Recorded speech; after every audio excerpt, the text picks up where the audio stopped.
Alors, comment une simple bande dessinée peut-elle créer un monde d'aventure aussi, aussi captivant?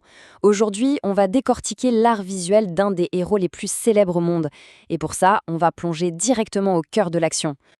Parce que oui, toute grande aventure, ça commence par un gros problème.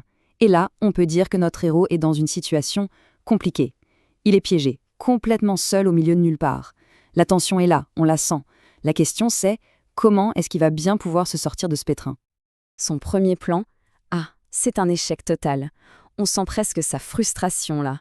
Un petit pitch, ridicule, et hop, retour à la case départ. C'est l'isolement complet, avec pour seule compagnie son fidèle chien. On se demande vraiment ce qu'il peut bien faire quand la première tentative est un fiasco pareil.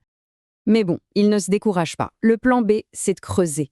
L'énergie est là, la détermination aussi, sauf que la physique, elle, a d'autres plans pour lui.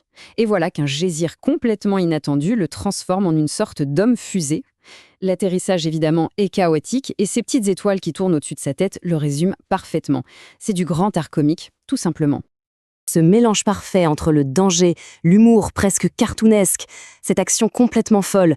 Mais d'où est-ce que ça peut bien venir? De quel univers ça a bien pu être tiré? Eh bien, ce personnage, ce n'est autre que Tintin, bien sûr. Et cette scène, elle vient de Tintin en Amérique, une des aventures cultes créées par le grand dessinateur belge Hergé. Rien qu'avec cette couverture, on est tout de suite plongé dans l'ambiance.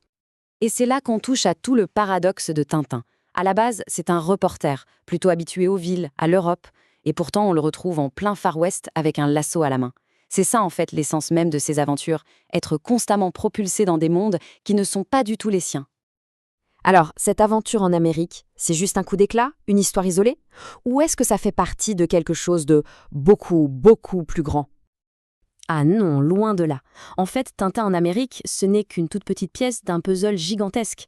Une véritable saga qui a fait voyager des générations entières, aux quatre coins de la planète, de la jungle d'Amazonie jusqu'au sommet de l'Himalaya. 24. Voilà, c'est les nombres d'albums officiels qui composent la série. Un chiffre tout simple, mais qui montre bien l'ampleur et la longévité de l'œuvre d'Hergé. C'est énorme. Et le style, lui aussi, a fait tout un voyage.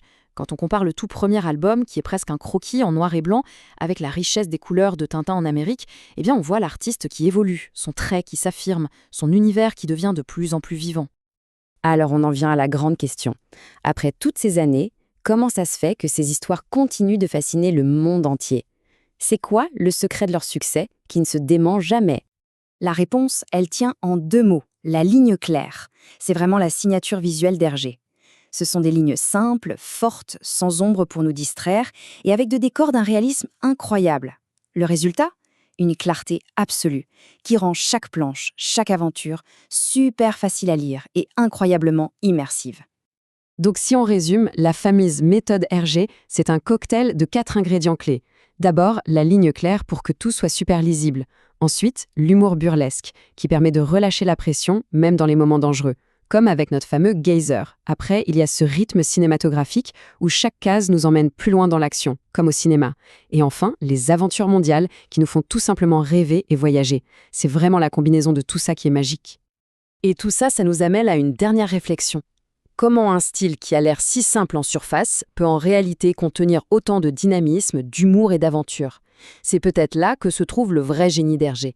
Réussir à créer des mondes incroyablement riches avec une clarté presque déconcertante.